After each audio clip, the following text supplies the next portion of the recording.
ये कहानी सिर्फ एक एक्सीडेंट की नहीं है, यह उस बाइक की कहानी है जो अपने मालिक की मौत के बाद भी हर रात उसी जगह लौट आती थी जहां उसने आखिरी सांस ली थी। और सबसे डराने वाली बात, पुलिस खुद मानने लगी थी कि इस मामले में कुछ ऐसा है जिसे समझाया नहीं जा सकता।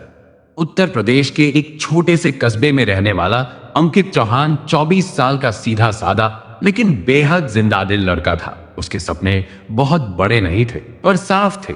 एक अच्छी नौकरी, अपने माता पिता के लिए नया घर और अपनी पसंद की लड़की से शादी। अंकित को सबसे ज्यादा प्यार था अपनी काली स्पोर्ट्स बाइक से। वो कहता था, ये सिर्फ बाइक नहीं है, ये मेरी पहचान है। हर शाम वो उसी बाइक से शहर की सुनसान सड़कों पर निकल जाता था, जैसे दुनिया की सारी टेंशन उसी हवा में छोड़ आता हो। लेकिन एक रात सब कुछ बदल गया।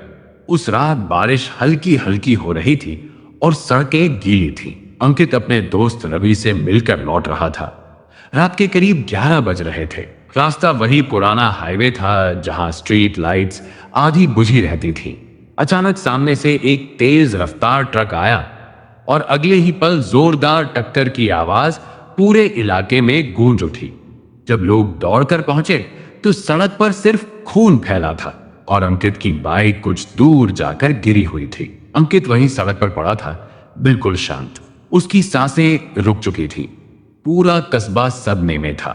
पुलिस आई, पंचनामा हुआ और बाइक को हिरासत में लेकर थाने ले जाया गया। सब कुछ सामान्य प्रक्रिया की तरह ही हुआ। लेकिन असली कहानी तो इसके बाद शुरू हुई। अगली सुबह जब कुछ लोग उसी जगह से गुजर रहे थे जहां एक्सीडेंट हुआ था, उन्होंने जो देखा वो देखकर उनके कदम वहीं जम गए। सड़क के किनारे वही काली बाइक फिर से खड़ी थी। लोगों ने सोचा शायद किसी की गलत फहमी हो, लेकिन नंबर प्लेट वही थी, वही खरोंच, वही टूटा हुआ साइड मिरर। किसी ने तुरंत पुलिस को फोन किया। थानेदार यादव खुद मौके पर पहुंचे। उन्होंने बाइक को देखा और हैरान रह गए, क्योंकि कल रात तो वो बाइक उनके ही थाने के अंदर बंद की गई थी। उन्होंने तुरंत वायरलेस पर संदेश भेजा और पुष्टि करवाई, और जवाब सुनकर उनके हाथ कांप गए। थाने के अंदर खड़ी बाइक गायब थी। उस दिन पहली बार पूरे इलाके में डर फैल गया। पुलिस ने फिर बाइक उठाई और इस बार उसे लॉकअप के अंदर ताले में बंद कर दिया। थानेदार यादव ने खुद ताला लगाया और चाबी अपनी जेब में रख ली। उन्होंने कहा, अब देखते हैं कैसे आती है बाहर। लेकिन अगली सुबह जो हुआ उसने सबकी सोच बदल दी। सुबह 6 बजे एक दूध वाला दौड़ता हुआ थाने पहुंचा और हाफते हुए बोला, साहब वो बाइक फिर वहीं खड़ी है। यादव जी गुस्से में मौके पर पहुंचे, लेकिन जैसे ही उन्होंने बाइक देखी उनका चेहरा सफेद पड़ गया। वही बाइक, वही जगह, वही एक्सीडेंट वाला मोड़। अब ये मजाक नहीं था। पूरे कस्बे में खबर फैल गई कि अंकित की आत्मा अभी भी उसी सड़क पर भटक रही है। लेकिन कहानी यहीं खत्म नहीं होती। तीसरी रात पुलिस ने तय किया कि वो इस रहस्य का अंत करके ही रहेंगे। 4 सिपाही और खुद थानेदार यादव उस जगह पर छिपकर बैठ गए। रात के 12 बजने वाले थे। सड़क सुनसान थी, हवा में अजीब सी ठंडक थी। अचानक दूर से बाइक की आवाज सुनाई दी। सभी ने टॉर्च ऑन कर दी, लेकिन सड़क खाली थी। फिर भी आवाज साफ सुनाई दे रही थी, जैसे कोई बाइक बिल्कुल पास से गुजर रही हो। एक सिपाही डरते हुए बोला, साहब ये आवाज तो उसी बाइक की है। अचानक उनके सामने धुंध के बीच वही काली बाइक धीरे धीरे आकर उसी जगह रुक गई, लेकिन उस पर कोई बैठा नहीं था। चारों सिपाही वहीं जम गए। यादव जी की टॉर्च हाथ से गिर गई। उस रात किसी की हिम्मत नहीं हुई बाइक को छूने की। अगली सुबह यह खबर पूरे जिले में फैल चुकी थी। अब लोग उस जगह पर अगरबत्ती जलाने लगे, कुछ लोग फूल चढ़ाने लगे। कहते थे अंकित की आत्मा शांति नहीं पा रही। लेकिन असली ट्विस्ट तब आया जब अंकित के पिता ने एक ऐसी बात बताई जिसने सबको सोचने पर मजबूर कर दिया। उन्होंने बताया कि एक्सीडेंट वाली रात अंकित घर से निकलते वक्त बहुत परेशान था। उसने जाते जाते कहा था, अगर मैं आज वापस नहीं आया तो मेरी बाइक को उस मोड़ से मत हटाना। सब लोग चौंक गए। क्या अंकित को पहले से कुछ अंदेशा था या वो सिर्फ गुस्से में कह गया था? लेकिन कहानी अभी खत्म नहीं हुई थी। कुछ दिन बाद पुलिस ने उस मोड़ के पास लगे पुराने सीसीटीवी कैमरे की फुटेज चेक करने का फैसला किया।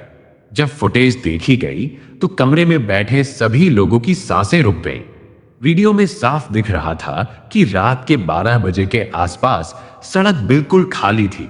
फिर अचानक धुंध सी छाई और उसी धुंध के बीच धीरे धीरे एक बाइक अपने आप आकर रुक गई, लेकिन उस बाइक को चलाने वाला कोई नहीं था। कमरे में सन्नाटा छा गया। उस दिन के बाद पुलिस ने आधिकारिक रूप से उस बाइक को वहीं छोड़ देने का फैसला कर लिया। लेकिन असली आखिरी ट्विस्ट अभी बाकी था। करीब 1 महीने बाद अंकित का दोस्त रवि अचानक थाने पहुंचा। उसका चेहरा डरा हुआ था। उसने बताया कि एक्सीडेंट वाली रात वो और अंकित साथ थे और उन्होंने शराब पी रखी थी, लेकिन ये बात उसने पहले किसी को नहीं बताई थी। रवि रोते हुए बोला, साहब सच ये है कि उस रात बाइक अंकित नहीं चला रहा था, मैं चला रहा था। कमरे में बैठे सभी लोग चौंक गए। रवि ने बताया कि एक्सीडेंट से कुछ मिनट पहले दोनों के बीच बहस हुई थी और गुस्से में उसने तेज रफ्तार में बाइक दौड़ा दी थी और वही उनकी आखिरी गलती थी। रवि बोला, अंकित बार बार कह रहा था धीरे चलाओ, लेकिन मैंने नहीं सुना। उसकी आंखों से आंसू बह रहे थे। शायद इसलिए उसकी आत्मा आज भी उसी जगह लौटती है, क्योंकि गलती मेरी थी। उस रात के बाद रवि रोज उस मोड़ पर जाकर माफी मांगने लगा। और सबसे अजीब बात, जिस दिन उसने आखिरी बार वहां बैठकर रोते हुए कहा, भाई मुझे माफ कर दे, उसके बाद कभी भी बाइक उस जगह दोबारा दिखाई नहीं दी, जैसे किसी ने आखिरकार उसे जाने की इजाजत दे दी हो। आज भी उस सड़क से गुजरने वाले लोग उस मोड़ को देखकर धीरे हो जाते हैं। कुछ लोग कहते हैं कि रात के सन्नाटे में कभी कभी आज भी दूर से बाइक की हल्की आवाज सुनाई देती है, जैसे कोई अब भी अपनी अधूरी कहानी पूरी करने लौट रहा हो। लेकिन सच क्या है, ये आज तक कोई नहीं जान पाया।